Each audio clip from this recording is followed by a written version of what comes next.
Aurélie Galrenier, alors vous appartenez à l'ONG Équilibre et Population. Vous êtes d'accord avec Chantal Bourraguet qui dit que la question des filles est quand même très oubliée dans les pays pauvres? Oui, absolument. On estime environ à 600 millions de filles, en fait, les filles entre 10 et 24 ans dans les pays en développement. Et si on analyse de près les budgets qui sont consacrés à la santé, à l'éducation, mais aussi aux questions de développement économique, très peu d'argent bénéficie à ce public-là. Et effectivement, les acteurs, les ONG, les politiques ne prennent pas forcément la mesure de l'enjeu que cela représente de travailler en direction des jeunes filles pour une question de droit, mais également aussi une question clé en matière de développement.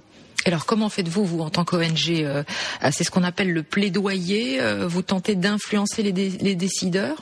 Nous travaillons à Équilibre et Population sur deux aspects, de manière concomitante, c'est-à-dire qu'on travaille en direction des décideurs politiques, ceux qui maîtrisent les lois et les budgets. Donc des gens comme Marie-Rose Nguyen-Yefa, qui sont des partenaires extrêmement précieux, effectivement, et qui nous permettent d'infléchir les lois. On en reviendra, mais la question, par exemple, du mariage des enfants est une question principale par rapport à cette problématique-là. Donc, le fait que des lois existent dans les pays pour interdire le mariage des enfants est quelque chose de particulièrement important. Donc, on travaille avec les parlementaires sur des questions comme ça. Et puis, ça a été évoqué, la question du budget. Les parlementaires ont un rôle clé à jouer dans le contrôle budgétaire et dans le vote du budget. Donc, on travaille avec les parlementaires, mais on travaille aussi avec les communautés, et là c'est un les point villages, principal, par exemple, avec les villages, les quartiers. Absolument. Pas nous directement, on travaille avec des associations locales qui travaillent avec les populations, les hommes, les femmes, les jeunes, les vieux, pour faire avancer cette question-là. Alors pendant le journal, mesdames, évidemment, les conversations vont bon train sur ces petites filles ou ces jeunes filles très vulnérables. Qui sont-elles au fond? Comment travaillez-vous pour les cibler? Et dans quelles situations sont-elles les plus vulnérables? Qui veut répondre? Qui veut aborder le sujet? Aurélie Galrenier? Je pense en fait effectivement que c'est important d'essayer de voir qui sont ces jeunes filles qui sont la plupart du temps justement invisibles. Un des facteurs vraiment qui les caractérise, je crois que c'est le fait qu'elles ne sont pas scolarisées.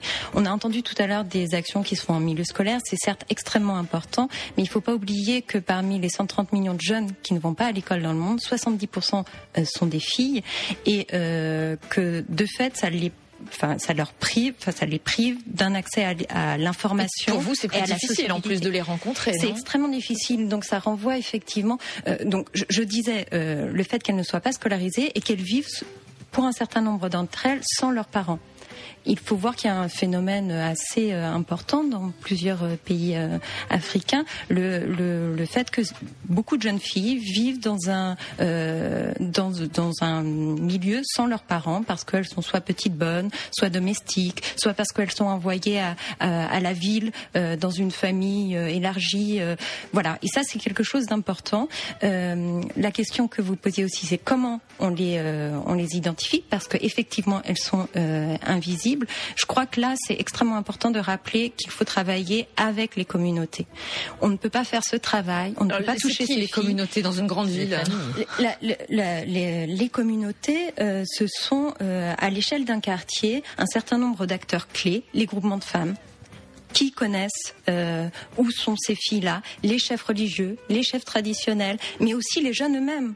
C'est-à-dire qu'en travaillant avec les jeunes, et y compris les jeunes qui sont dans cette situation-là, elles peuvent effectivement, à travers un travail de maillage, en allant de concession en concession, rencontrer les familles, rencontrer les personnes et identifier ces jeunes filles. Et c'est l'enjeu principal. Aurélie Galrenier. Oui, ça c'est intéressant ce qui vient d'être dit, parce qu'effectivement on a tendance à parler de jeunes filles vulnérables. Les jeunes filles ne sont pas vulnérables intrinsèquement, elles sont dans des situations de vulnérabilité, et une des premières causes de cette vulnérabilité, c'est une cause économique, ce qui explique bien que pendant des années on a conçu des programmes, des politiques, des stratégies, notamment en matière de lutte contre le VIH/SIDA, qui reposaient sur des principes qui ne sont absolument pas adaptés: abstinence, abstinence, fidélité, préservatif. La jeune fille en question a-t-elle la possibilité d'être abstinente? A-t-elle la possibilité de négocier la fidélité éventuellement avec un de ses conjoints? A-t-elle la possibilité de porter un préservatif? Qu'est-ce que vous en pensez? Aurélie Galrenier? Oui, deux choses, deux remarques.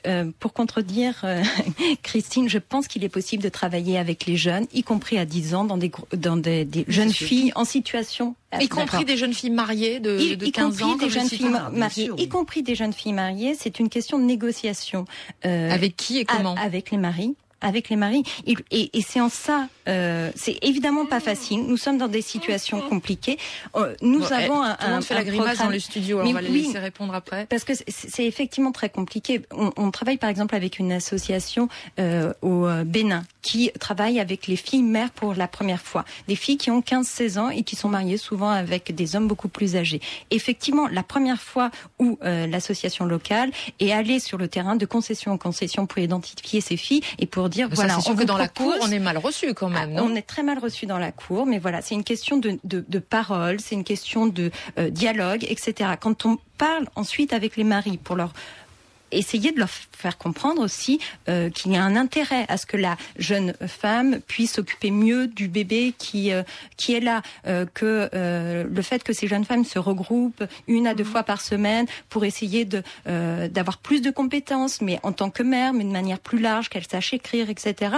Au bout d'un moment, je ne dis pas qu'on a une réussite de 100%, mais au bout d'un moment, la plupart des hommes est-ce qu'il y a des hommes qui parfois témoignent, disent voilà, moi j'ai laissé une certaine latitude à mon épouse, notamment de retourner à l'école, etc. Je suis gagnant. Et ce sont nos meilleurs alliés sur le terrain, bien entendu. Et ça, c'est vraiment quelque chose d'important. Il ne faut pas laisser les hommes en marge de ce mouvement. Marie-Rose Nguyen-Effa. Aurélie Galrenier. Je crois qu'il ne faut pas opposer effectivement action à la base et action politique. Ce sont des choix de société qu'on effectue au niveau d'une communauté. C'est un des premiers leviers, la communauté qui décide à un moment donné de mettre en place une école, de mettre en place, de se questionner sur la place des filles au niveau d'un quartier, au niveau d'une commune rurale. C'est des choix politiques au niveau national. Et c'est aussi des choix au niveau international, des choix de société, des arbitrages au niveau des budgets. Et c'est des choses qui doivent être menées de concert, effectivement. L'augmentation de la population est témoin de ces problèmes. Non, mais je pense effectivement qu'il faut avoir un regard objectif et aussi regarder les choses intéressantes qui se passent. Il y a un certain volontarisme dans certains pays sur des sujets, par exemple, comme la lutte contre l'excision. Le Burkina Faso a été très audacieux et très volontaire sur ces questions-là. On a d'autres pays où il y a une mobilisation de la communauté politique autour de questions à fort enjeu, comme le code de la famille, des choses comme ça. Mais effectivement, il faut à chaque fois que la volonté politique puisse trouver un ancrage au niveau des communautés. On ne voit pas les débouchés sur le terrain pour des ONG comme Équilibre et Population, ce qui se fait au plus haut niveau. Si, mais on est quand même sur des thématiques où il y a énormément de résistance. Enfin, on parle d'égalité homme-femme et il se trouve que c'est un fort enjeu, qu'il y a des résistances au niveau des communautés, au niveau des politiques. Et je reviens un peu à ça. C'est important que tout le monde soit impliqué, y compris les hommes, dans cette démarche-là.